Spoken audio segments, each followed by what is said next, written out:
বর্তমান যে পদ্মা ব্যারেজটা হচ্ছে, আমরা যেটা জানতে পেরেছি, সেটা তো আসলে লাস্ট স্টাডি করা হয়েছে 2010 পর্যন্ত, তথ্য উপাত্ত নিয়ে প্রবাহ এবং পলির পরিমাণ। এখন তো 2026, তো এই 16 বছরে অনেক ধরনের পরিবর্তন এসছে, মানে পদ্মা নদীর প্রবাহের পরিমাণে, তারপর তার ধরনে, সেই জিনিসগুলো জানা যায়নি। তারপর আমাদের দেশে এখন বর্তমানে আমাদের পুরো অঞ্চলে জলবায়ু পরিবর্তনের কারণেও নদীর প্রবাহে এবং নদীর প্রবাহের ধরনে পরিবর্তন এসছে, সেই তথ্য উপাত্তগুলি থাকা দরকার ছিল। গঙ্গার প্রবাহ কমে যাওয়ার কারণে ফারাক্কা থেকে বাংলাদেশের দক্ষিণ পশ্চিমাঞ্চলে কি কি মানে প্রভাব অভিঘাত পড়েছে, নীতিগত প্রভাব অভিঘাত পড়েছে বাংলাদেশের পরিবেশ, প্রতিবেশ, অর্থনীতি, সবকিছুতে, সেগুলো আরো সঠিকভাবে যাচাই বাছাই করা উচিত ছিল। তারপর আমি মনে করি যে পদ্মা ব্যারেজ তো আসলে শুধু বাংলাদেশের অভ্যন্তরের একটা ব্যাপার না। গঙ্গা পদ্মা নদীটির যে অববাহিকা, সেটার মাত্র নিম্নের কয়েক শতাংশ জায়গা বাংলাদেশে অবস্থিত, পুরোটাই আসলে উজানে ভারতে এবং নেপালে অবস্থিত। সুতরাং সেইখানে কি কি পরিবর্তন আসছে, মানে গঙ্গা প্রবাহে আরো নতুন নতুন কোনো ধরনের অবকাঠামো তারাও তৈরি করছে কিনা, সেখান থেকে পানি সরিয়ে নেওয়া হচ্ছে কিনা, সমস্ত তথ্যপত্রগুলো আমাদের খুব আপ টু ডেট থাকা দরকার, 2026 সাল পর্যন্ত থাকা দরকার ছিল।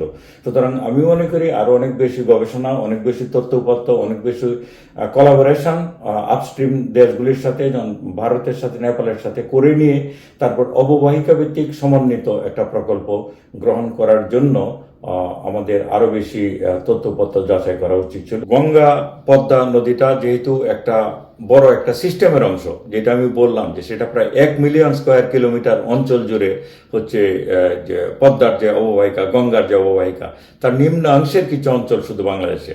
সুতরাং আমি মনে করি অববাহিকা ভিত্তিক সমন্বিত যে পানি পরিকল্পনা, পানি পলি পরিকল্পনা, সেটি করা উচিত।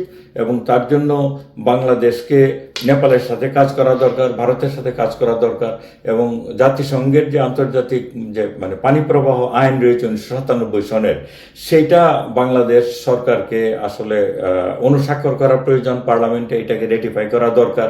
করে নিয়ে তার আলোকে যাতে সমস্ত পানি সম্পদ বিষয়ক যে বিরোধ রয়েছে আমাদের আন্তর্জাতিক নদীগুলোতে, সমস্ত অববাহিকা, সমস্ত দেশের মধ্যে, এটা ভারত হোক, নেপাল হোক, চীন, ভুটান, সবার সাথে আন্তর্জাতিক যে জাতিসংঘের পানি প্রবাহ আইন, এটাকে ভিত্তি ধরে নিয়ে কিভাবে আমরা এগুলির মীমাংসা করতে পারি, সেই লক্ষ্যে কাজ করা দরকার।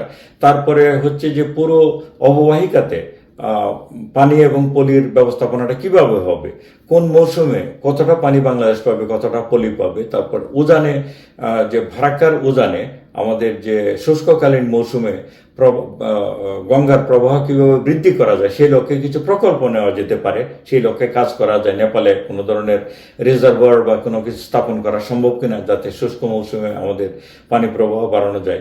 তার বাইরে গিয়েও বাংলাদেশের অভ্যন্তরে যে নদী নালা খাল বিলগুলো রয়েছে, যেগুলি দখল হয়ে গিয়েছে, যেমন হচ্ছে গড়াই, মধুমতি, তারপর হিসনা, মাথাভাঙ্গা, সেই সব নদীগুলোতে কিছু কিছু এই প্রকল্পের মাধ্যমে খননের পরিকল্পনা রয়েছে। তাই আমি মনে করি শুধু এই নদীগুলো না, উপকূলীয় অঞ্চলে যে হাজার হাজার কিলোমিটার যত নদী নালা রয়েছে, যেগুলি হচ্ছে অলরেডি ভরাট হয়ে গিয়েছে পলিপতনের মাধ্যমে, এমনকি গড়াই নদীর সাথে যে গঙ্গার যে যোগাযোগ, সেটাও তো এখন বর্তমানে বিচ্ছিন্ন হয়ে গিয়েছে। আমাদের যে গঙ্গা কপোতাক্ষ সেচ প্রকল্প, সেটাও আসলে অকেজো হয়ে গিয়েছে, কারণ পলি ভরাটের মাধ্যমে তার এই যে গড়াই নদীর যে মুখ বন্ধ হয়ে গিয়েছে। মাথাভাঙ্গা, ভৈরব, সব নদীগুলোই আসলে গঙ্গার সাথে যে সংযোগ, সেগুলি বিচ্ছিন্ন হয়ে গিয়েছে। তো সেগুলি সবগুলি মানে খননের মাধ্যমে পুনরুজ্জীবিত করা প্রয়োজন। যে যত দখল আছে নদীগুলোতে, সেগুলি সরানো প্রয়োজন। প্রত্যেকটা নদী আমাদের যে উপকূলীয় অঞ্চলে, সেটা সঠিকভাবে খননের মাধ্যমে তার পানি ধারণ ক্ষমতা এবং পানি প্রবাহমানতা বাড়ানো প্রয়োজন। তাতে করে লবণাক্ততা কমবে। এবং আমি মনে করি যে সমন্বিত পানি পলি ব্যবস্থাপনার ছাড়া শুধু বাংলাদেশের অভ্যন্তরে তো অনেক কিছুই করা সম্ভব। এবং এমনকি যে যে উপকূলীয় অঞ্চলে যে জলাবদ্ধতা রয়েছে, যেমন ভবদহ জলাবদ্ধতার কথা আমরা জানি, সেখানে অনেকগুলো 139টা পোল্ডার রয়েছে বাংলাদেশে। সেই পোল্ডারগুলির কারণে সেই পোল্ডারের ভিতরে পানি এবং পলি পৌঁছতে পারে না।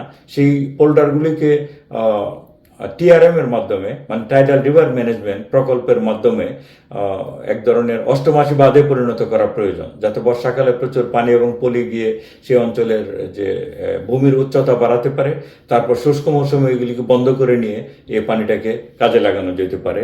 তা বাংলাদেশের অভ্যন্তরে অনেকগুলো প্রকল্প আমাদের নেওয়া প্রয়োজন, যার মাধ্যমে পানি ধারণ ক্ষমতা এবং পানি প্রবাহমানতা বাড়ানো যায়, কোনো ধরনের বাঁধ কিংবা কোনো ধরনের নতুন অবকাঠামো তৈরি না করে।